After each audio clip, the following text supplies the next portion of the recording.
और भोगे हुए भोगों को पुनः भोगने की इच्छा का नाम तृष्णा है। इसलिए कह रहे साधु सेवन करो पर जही काम तृष्णाम, कामना और तृष्णा का त्याग कर भगवत प्रेमी संतों का सेवन करो। जब भगवत प्रेमी संतों का सेवन करोगे तो आप में सद्गुण जागृत होंगे। तो उसमें सावधानी ये रखना है, अन्यस्य दोष गुण चिंतन मासु मुक्त्वा, तुम्हें कहीं गुणाभिमान न हो जाए। संत संग कर रहे हो, भगवत आराधना कर रहे हो, तुम में सद्गुण व्याप्त होंगे, लोग सम्मान करेंगे, तो कहीं तुम दूसरों के दोषों का दर्शन और निंदा करना शुरू न कर देना।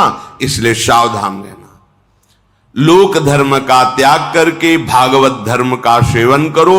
भागवत धर्म का परिचय भगवत प्रेमी महात्माओं के संग से होता है। संग का रंग कामना और तृष्णा के त्याग से चढ़ता है, और उस रंग को संभाल सके इसलिए अन्यस्य दोष गुण चिंतन मास मुक्त्वा, दूसरे के गुण दोष का चिंतन त्याग कर दे। हमारे पास समय ही न बचे अपने भगवत चिंतन से। कभी नाम, कभी गुण, कभी लीला, कभी रूप, कभी धाम, कभी सेवा, हमारा सारा समय इसी अभ्यास में जाए। अन्यस्य दोष गुण चिंतन का तब हमें अवसर मिलता है जब हम प्राप्त दिनचर्या का प्रमाद के कारण त्याग करते हैं। अगर भगवत प्रदत्त गुरु प्रदत्त दिनचर्या का हम ईमानदारी से पालन करें तो हमारे पास समय ही नहीं है किसी के गुण दोष देखने का। इसलिए कह रहे अन्यस्य दोष गुण चिंतन मास मुक्त्वा सेवा कथा रसमहो नितराम पिबत्वम, भगवान की लीला चरित्रों का गायन श्रवण और प्रभु के श्री अंग की सेवा। अपनी कुटिया में ठाकुर जी को विराजमान जो किए हैं वो साक्षात हैं, ऐसी भावना से उनकी सेवा में रत रहना। तो यदि आप श्यामा श्याम के चरणों की शरणागति ले ली तो अब आपको धर्म का भी भय नहीं करना कि मेरा कुल धर्म, मेरे कुल देवता, मैं एक पिता हूं, मेरा ये कर्तव्य, मैं एक पुत्र हूं, ये सब कर्तव्यों की पूर्ति स्वतः हो जाएगी जब आप भगवान के आश्रित हो जाओगे। तो इसका मतलब ये सब नहीं करना चाहिए, नहीं, अंतर्भाव नहीं समझ पाए। जब आप भगवान की शरण में होगे तो आपकी बुद्धि इतनी पवित्र होगी कि आप एक पिता का, एक पुत्र का, एक पति का या एक पत्नी का या अपना ऐसा महान आचरण सद्गुण प्रकाशित करेगा इस शरणागति कि सब आप पर प्रसन्न हो जाएंगे, सब आपको आशीर्वाद देंगे, ऐसे आचरण आपसे होने लगेंगे। पर आपकी रति होगी भगवान के ही चरणों में, प्रभु के नाते से ही सब कर्तव्यों का पालन होगा। तरहास्ते मम लोकतो नहीं भयम नो धर्मतो नो दूरांताधि व्याधि सतात। अगर किसी कर्म के वशीभूत होकर के हमारे शरीर में 100 भयानक रोग एक साथ पैदा हो जाएंगे तो भी मेरे हृदय में कोई चिंता नहीं रहेगी, क्योंकि हम श्यामा श्याम के शरणागत हैं। अक्षरशः सत्य है। हृदय से शरणागति स्वीकृत हो जाए तो ये बात कह रहे कि 100 यदि रोग एक साथ प्रकाशित हो जाएं इस शरीर में तो भी मेरे हृदय में कोई चिंता, कोई शोक, कोई भय नहीं होगा, क्योंकि हम प्रभु के शरणागत हैं। ऐसे अखिल ब्रह्मांडों का कोई अधिपति भी हो, जैसे अखिल ब्रह्मांडों का अधिपति काल है, समय, वो ब्रह्मा को भी खा जाता है। ब्रह्मा भी उससे भयभीत होते हैं क्योंकि उनकी भी अवधि है। अखिल ब्रह्मांडों का अधिपति भी मुझे अब भयभीत नहीं कर सकता। भगवान का ही स्वरूप है काल। समुझ जे आए शरण ते डरत ना काल डर। जो ऐसा समझ करके श्यामा श्याम के चरणों का आश्रय ले लेते वो काल से भी भयभीत नहीं होते। कैसे? देखो, मृत्यु की बात सुनकर भय लगता है, मरने से हमारा स्वभाव बन गया भयभीत होने का, और मृत्यु से तो खास डर लगता है।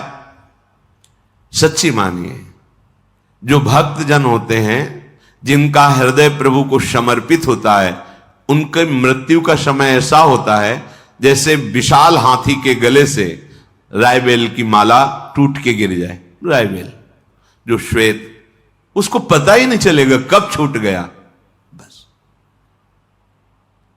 मृत्यु भयावह नहीं, भयावह तब होती है जब हम केवल शरीर में आसक्त है और यहां की सब सामग्री हमने मेहनत के द्वारा पैदा की, और जब छूटने का समय आता है तो सब छूटेगा। जिनसे हमने परिचय बनाया वो छूटेगा, जिसको हमने अपना माना वो छूटेगा, तो अब मिलेगा क्या? अब केवल भय ही भय है। कहां जाऊंगा, कौन मेरा है, क्या होगा, ये सब मेरे तो छूट रहे हैं, अब क्या होगा? अब भय है। अगर आपने श्यामा श्याम के चरणों का आश्रय लेकर सबकी सेवा की है तो मूल में श्यामा श्याम है, तो शरीर छूटने की बात आने पर यह बात आएगी, श्यामा श्याम है ना, हमें जाना तो उन्हीं के पास है ना। आप देखो ना, वास्तविक हृदय में जब शरणागति आएगी तो मृत्यु का भय भी जाने लगता है। मरने का मतलब है अपने प्रीतम के समीप नित्य निरंतर सानिध्य में रहना। कितना आनंद का विषय। हम जिसे प्यार करते हैं अब उसे ध्यान में नहीं, अब वो प्रगट में मुझे उनके समीप रहने को मिलेगा, ऐसा भाव। मरने से सब जग डरा, मेरो मन आनंद, कब मरी हो कब भेटी हो पूर्ण परमानंद। तो कह रहे हैं उसे सर्व ब्रह्मांड अधिपति काल से भी भय नहीं होता। जिए काल बस ना परे। वो जीता है श्यामा श्याम में, काल के अधीन होकर नहीं जीता, क्योंकि वो श्यामा श्याम का शरणागत। तो ये तो भाई उनकी बात हुई जो वृंदावन आश्रित होकर श्यामा श्याम की तन्मयता पूर्वक उपासना कर रहे, रोज सत्संग सुन रहे, रसिकों का संग। पर हम तो दूर से आए हैं, आज ही रुकेंगे फिर चले जाएंगे, और घर गृहस्थी में इतना भजन साधन तो बनता नहीं।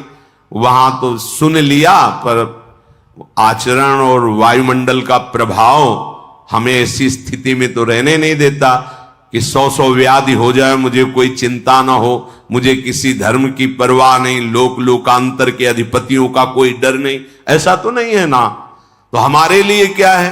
तो श्रीपाद कह रहे यत् पुष्पम घ्रातवन्तः, धन्य है, सकृदपि पवनम वा स्पृशन्तः स्वरूपम, लोकम वा लोकयन्तः, कमपि नति कृतः करहि चिद् यद्दिशेपि, यन्नामाप्येक बारं शुभमभिदधतः कीकटादौ च मृत्वा, प्राप्स्यन्ते वाञ्जसा तन्मुनिवर महितम धाम ये केचिदेव। आहा। इस वीडियो के माध्यम से पूज्य गुरुदेव जी ने समझाया कि अज्ञानतावश पूर्व जन्मों में किए गए बुरे कर्मों के परिणामों को मिटाने का सरल उपाय क्या है।